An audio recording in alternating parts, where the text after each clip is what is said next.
Salve, galerinha do X, tudo bem com vocês, meus queridos? Professor Teta na área. Estamos hoje aqui para mais uma aulinha aí, mais um módulo novo, módulo 6. Trataremos aí do movimento circular uniforme, um conteúdo muito importante para os vestibulares. Bora lá então? Bom, pessoal, vamos prestar atenção no nome, movimento circular uniforme. O circular já está informando para você qual é o tipo de trajetória que o seu corpo ele vai desenvolver, né? Não necessariamente a todo momento você vai ter um círculo completo, mas parte da trajetória ela pode ser um pedaço de uma circunferência. Mas o termo mais importante desse nome não é o circular, é o termo uniforme. Lembra que nós aprendemos o movimento uniforme lá atrás. Lembra que movimento uniforme era um movimento cujo módulo da velocidade permanece constante. Ou seja, o valor da velocidade ele não vai mudar durante o tempo do movimento. Essa imagem que vocês estão vendo está mostrando exatamente o que seria isso. Então repare ali uma bolinha, né? Essa bolinha verde ela está girando, a trajetória é uma trajetória circular. E naquele ponto 1, no ponto 2, 3 e 4, eu representei o vetor velocidade dessa bolinha nessas posições. Repare, pessoal, que o vetor ele está mudando, porque a direção e, consequentemente, o sentido ele está mudando, mas os módulos, o valor desses vetores, que é o tamanho dele, sempre permanece o mesmo. Então, toda vez que você tiver um movimento onde o módulo da velocidade permanece constante, você tem o que nós chamamos de movimento circular uniforme. Alguns exemplos no nosso dia a dia. Por exemplo, os ponteiros de um relógio. Esses ponteiros, eles executam movimentos circulares uniformes, né? Os ponteiros lá dos segundos, do minuto e da hora, eles giram sempre com a mesma velocidade. A gente aproxima também, por exemplo, o movimento de rotação e translação da Terra, embora aí não seja, né, 100% circular o movimento de translação, mas em muitos exercícios a gente aproxima para um movimento circular, né? E esses movimentos, basicamente, nós consideramos que são realizados com velocidade constante. Beleza? Bom, a gente vai aprender algumas grandezas físicas e vamos aprender a relacionar essas grandezas a partir de algumas expressões matemáticas. E essas expressões, pessoal, elas têm que, né, nos acompanhar aí durante, principalmente, a resolução dos exercícios. Beleza? Bom, a gente começa falando aí de duas grandezas, a grandeza período e a grandeza frequência. Nós vamos representar o período, pessoal, pela letra T maiúscula, e o período é o tempo que o objeto ele leva para dar uma volta completa. Então, por exemplo, vamos pensar nos ponteiros do segundo de um relógio. Quanto tempo os ponteiros dos segundos levam para dar uma volta completa? 60 segundos, ou 1 minuto. Então, o período do ponteiro dos segundos é de 60 segundos.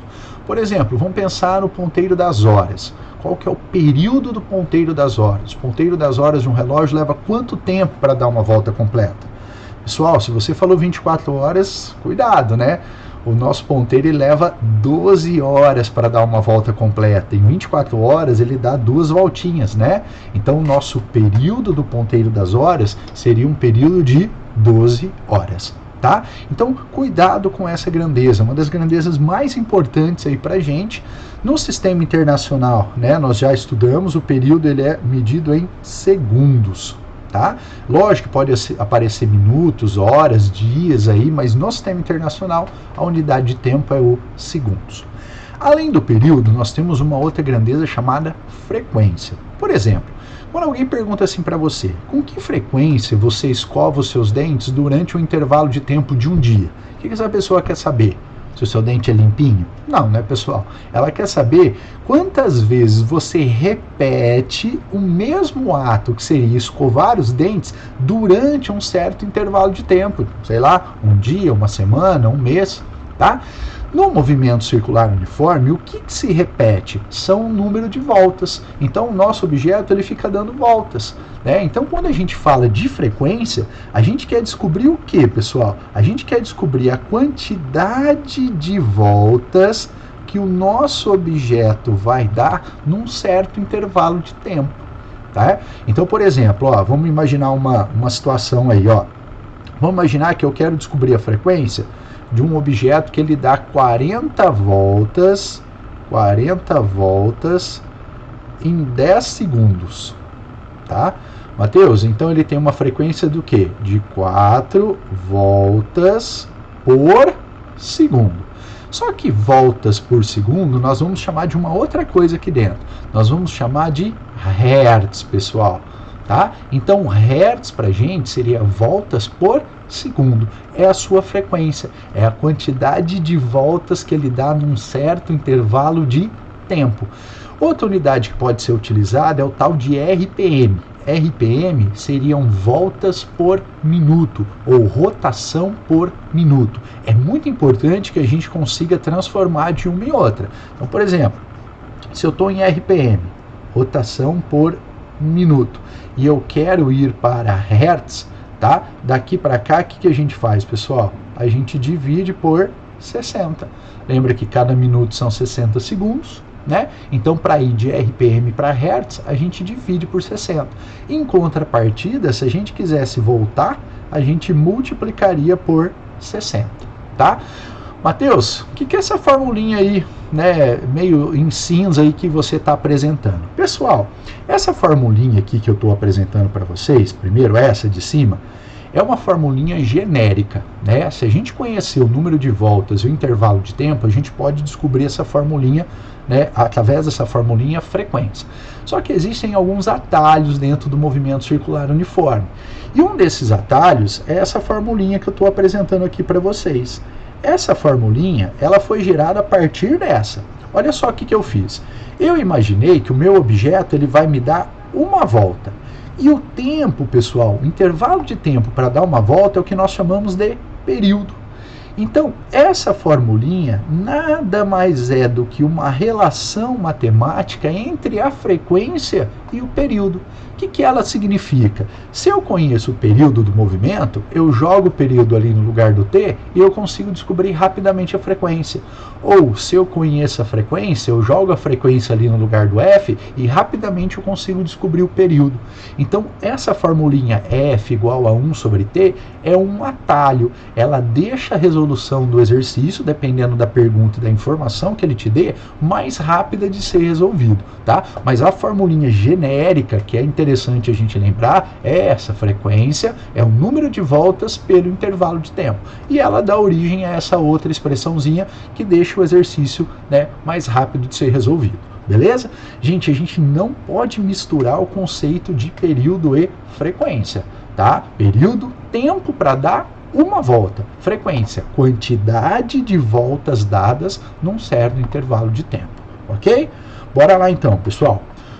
Outra grandeza importante é a grandeza que nós chamamos de velocidade linear ou velocidade escalar, tá? Pessoal, ela pode aí nos exercícios aparecer com essas duas palavrinhas, velocidade linear e velocidade escalar. Gente, olha a nossa bolinha aqui da nossa figura. Pessoal, a hora que essa bolinha ela está girando, ela está percorrendo um certo espaço num certo intervalo de tempo. Então nós podemos relacionar esse espaço com esse tempo. E a grandeza física que relaciona o espaço com o tempo é a grandeza velocidade, que aqui a gente vai chamar de velocidade escalar ou velocidade linear. Tudo bem? Essa formulinha ΔS sobre ΔT nós já aprendemos. Então, eu posso, num movimento circular uniforme, determinar a velocidade escalar ou linear desse corpo. Basta eu pegar o seu espaço e dividir pelo intervalo de tempo. Já sabemos que no sistema internacional, né, a velocidade é medida em metros por segundo. Às vezes aparece o tal do quilômetro por hora. Como é que a gente transformava mesmo, pessoal, de quilômetro por hora para metro por segundo? A gente dividia por 3,6. E de metros por segundo para quilômetro por hora, a gente multiplica por 3,6, tá? Bom, Matheus, de novo apareceram duas formulinhas lá que estão em cinza. O que são essas formulinhas? De novo, pessoal, V delta S sobre delta T é uma fórmula geral para a gente descobrir velocidade. Só que nós podemos adaptar essa fórmula para trabalhar ela de forma mais prática no movimento circular uniforme. Então olha só, vamos imaginar que a nossa bolinha ela deu uma volta completa. Quando ela dá uma volta completa, ela percorre o comprimento dessa circunferência. E o comprimento de uma circunferência vocês conhecem, 2πr. Então olha só, quando a nossa bolinha ela dá uma volta, o espaço percorrido por ela corresponde a 2πr. 2πr é o comprimento da nossa circunferência. E o tempo que ela leva para dar uma volta, nós já aprendemos, é o que nós chamamos de período. Se eu substituir, né, essas duas informações aqui, pessoal, aqui na nossa formulinha ΔS sobre ΔT, eu chego nessa primeira formulinha aqui embaixo. Mateus, para que serve essa formulinha embaixo? Eu não estou entendendo. Ela serve, pessoal, para que você descubra a velocidade de forma mais rápida. Vamos imaginar que você lê um exercício e o cara te deu, ó, ele te deu o raio e o período. Eu rapidamente, substituindo o raio e o período aqui, eu consigo descobrir a velocidade. Só que eu posso escrever essa formulinha tirando o período e colocando a frequência. Nós acabamos de ver, ó, no slide anterior que a frequência e o período também estão relacionados. Então, existem duas maneiras, existem dois atalhos para que a gente descubra a velocidade escalar ou linear. Ou 2πr sobre t, ou 2πr vezes f. Vai depender do que você tem de informação no seu exercício. Se o seu exercício te der o r e o t, eu vou usar o primeiro atalho. Se o meu exercício me deu o r e o f, eu vou usar o segundo atalho. Tá? Então, essas formulinhas destacadas ali embaixo são atalhos para que o seu exercício fique mais rápido. A formulinha genérica é essa daqui. V delta S sobre delta T, que eu posso modificar para deixar ela específica para o meu movimento circular uniforme. Tudo bem? Tranquilo até aqui? Bora lá então, pessoal. Bom, nós temos uma coisa nova no movimento circular, que não apareceu lá no movimento uniforme e no movimento uniformemente variado, que são grandezas angulares. Né? Gente, vocês puderam perceber que a hora que a nossa bolinha está girando, além de estar percorrendo um certo espaço, ela também está percorrendo um certo ângulo. Então a gente precisa trazer para esse movimento a ideia de ângulo. Só que nós temos um problema. Quando a gente trabalha ângulo, a gente trabalha geralmente o ângulo usando como unidade de medida o grau. Né? Então a gente fala, olha, um objeto ele deu uma volta completa, ele andou 360 graus. Um objeto deu meia volta, ele andou 180 graus, e assim vai. Só que graus não é a unidade de ângulo no sistema internacional, pessoal. No sistema internacional existe uma outra unidade de ângulo que nós chamamos de radiano. Eu vou te apresentar o que é o radiano, mas eu não queria que você, né, se preocupasse muito com isso. O que é importante é a gente saber transformar de graus para radiano. Entender o que é o radiano não é uma coisa que deve nos preocupar.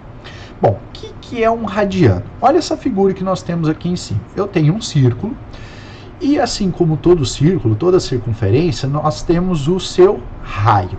Tá? Lembra que raio é a distância daquele ponto central até qualquer ponto da circunferência.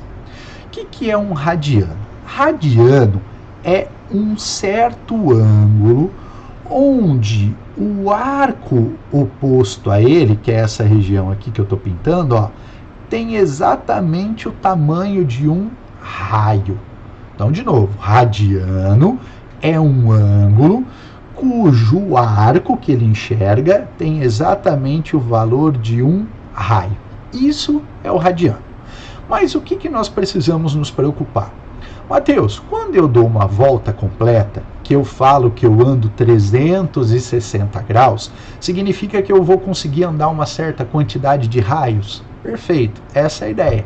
Você não vai falar mais graus, você vai medir essa informação através da quantidade de raios que você vai andar.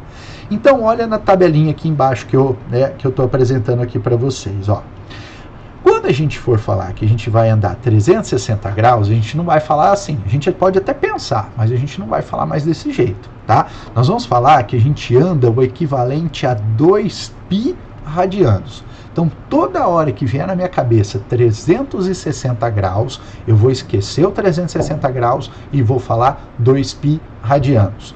Ou, se eu falo que eu ando 180 graus, não vou falar mais assim, eu vou falar que eu vou andar π radianos.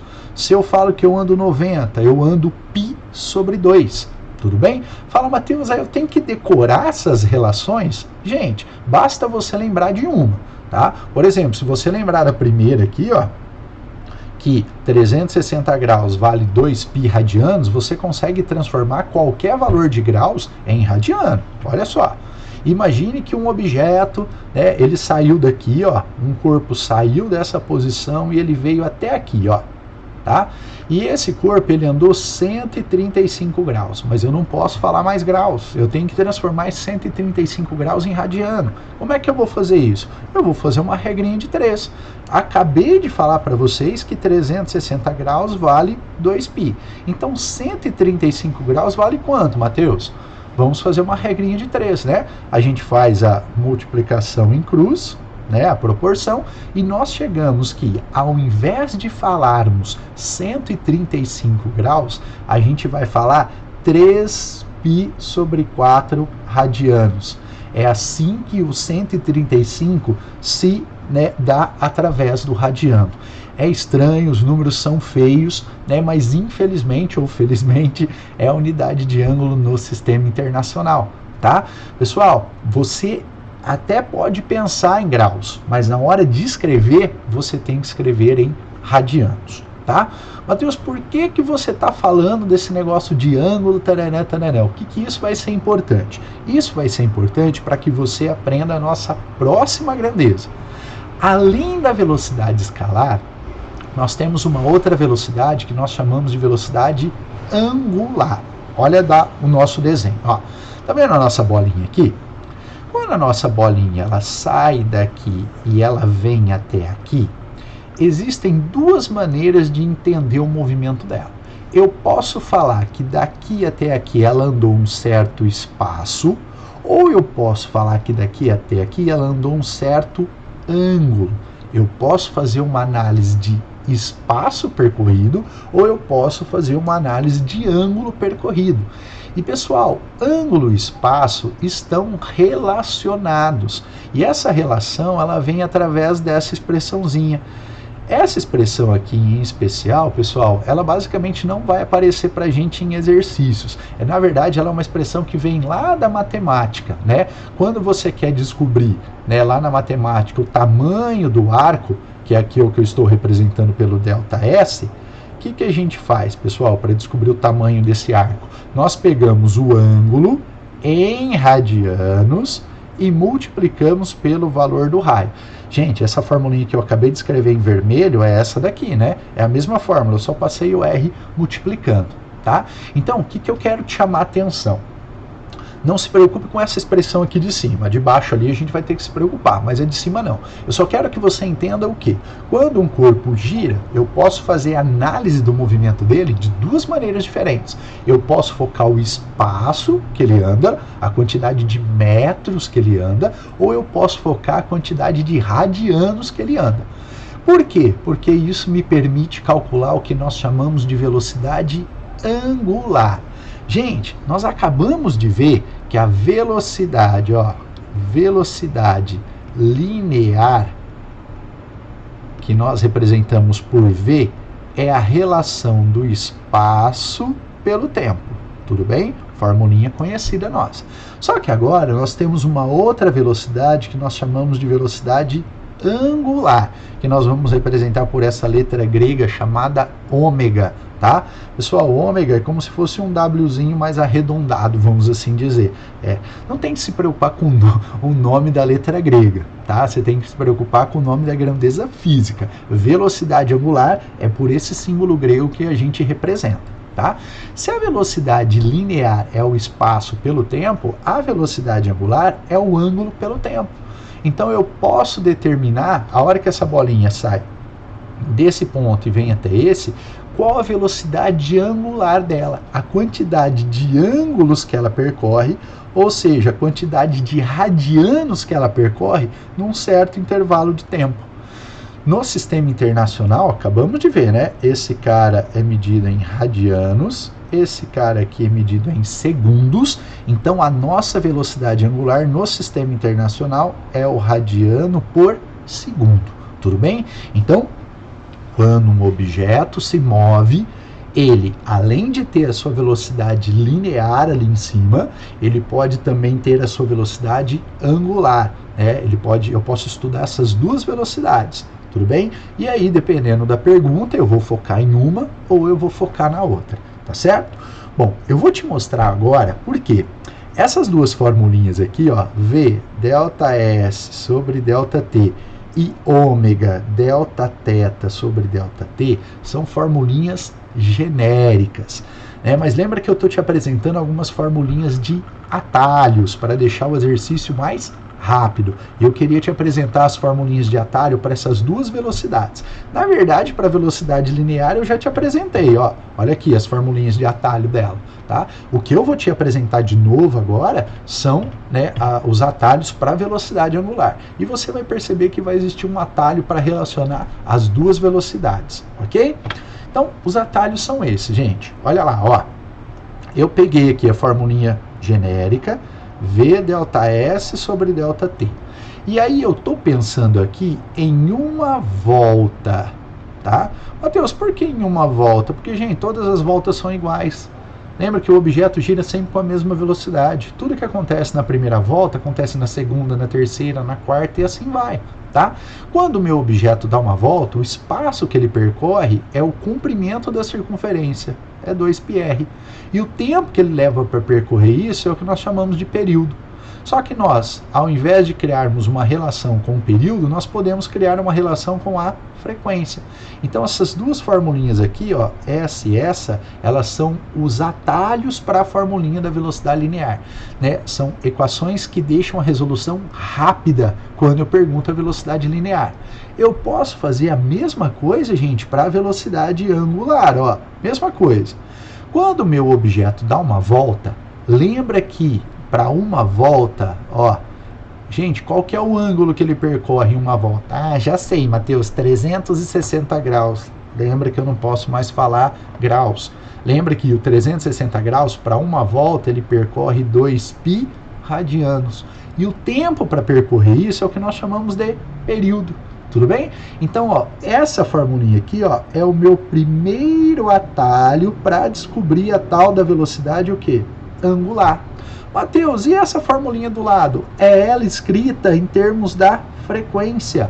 Lembra que, pessoal, o período e a frequência são grandezas que estão relacionadas, né? Ou você escreve assim, ou você escreve assim, tanto faz, é a mesma formulinha, tá? Então, sempre que eu tiver uma fórmula dela, com o período, eu posso ter a versão dela com a frequência, né? Eu prefiro com a frequência, porque, ó, gente, é tudo continha de vezes. As que tem o período, a gente tem que fazer continha de dividir, né? Não seja tão difícil, mas é melhor fazer multiplicação do que divisão, concorda?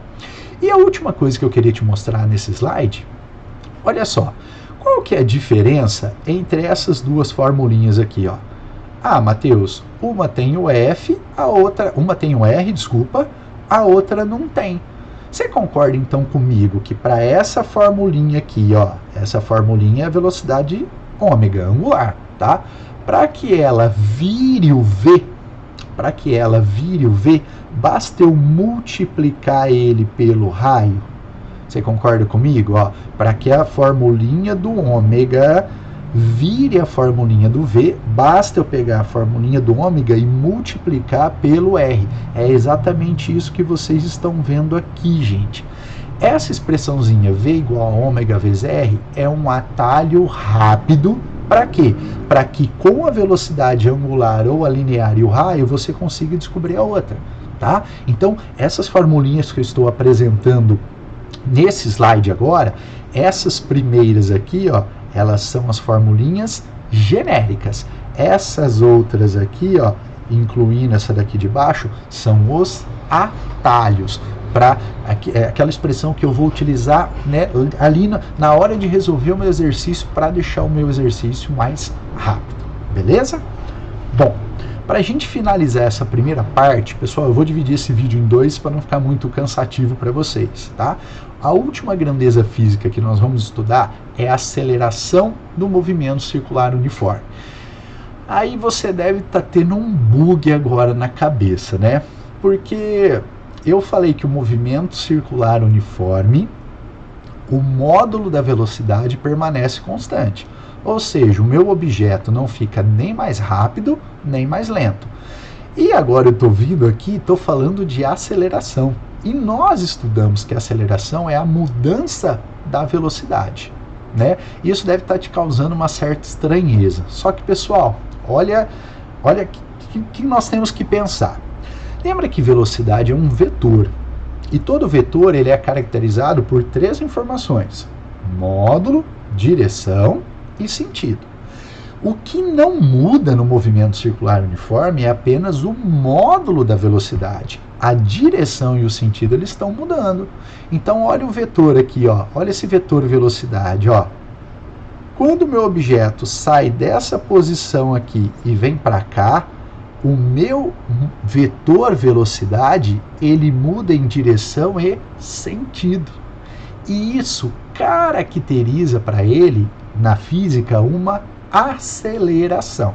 Então, essa aceleração, ela não é a aceleração responsável pela mudança do valor da velocidade, mas ela é responsável pela mudança da direção do vetor velocidade. Essa aceleração, pessoal, ela é chamada de aceleração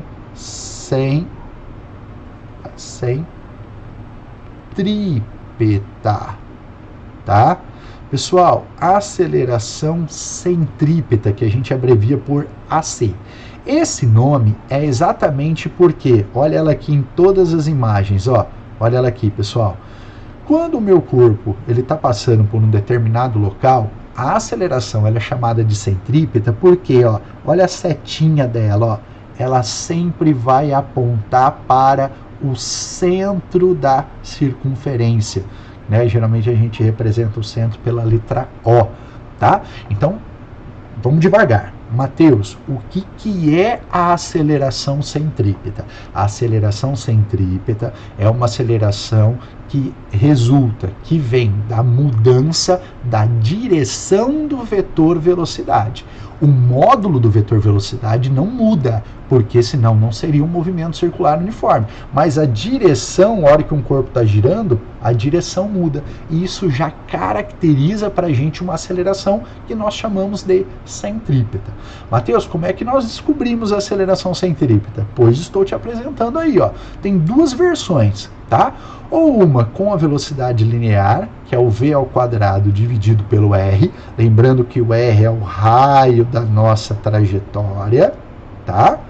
Ou nós temos o ômega ao quadrado vezes o r. Então as duas, né, versões, uma é com a velocidade escalar ou linear e a outra é com a velocidade angular. Então depende do que você tem de informação no exercício, ou vai ficar mais rápido você usar uma ou você usar a outra, tudo bem? E no sistema internacional, gente, continua a mesma coisa, ó. Lembra que quando nós estudamos aceleração, nós vimos que no sistema internacional a aceleração é em metros por segundo ao quadrado, tá? Gente, muito importante o movimento circular uniforme, né? O entendimento ele aparece aí quase que todo santo ano em alguma prova de vestibular. Então nós temos que entender as suas características, nós temos que entender as suas equações, as suas grandezas físicas. Vocês perceberam que tem várias formulinhas, tá? Volte o vídeo, assista de novo, né? Vai ler uma teoria se alguma coisa não ficou mais claro, mas não avance, né? Nós vamos passar depois, que é o que eu vou gravar no próximo vídeo para vocês, eu vou passar por uma coisa que nós chamamos de transmissão de movimento. Só que só entre na transmissão de movimento se toda essa parte inicial estiver muito bem clara. Se ela não estiver clara, não passe para essa outra parte. Beleza? Galerinha, um grande abraço para vocês e nos vemos no próximo vídeo, na próxima aula. Abraço. Tchau, tchau.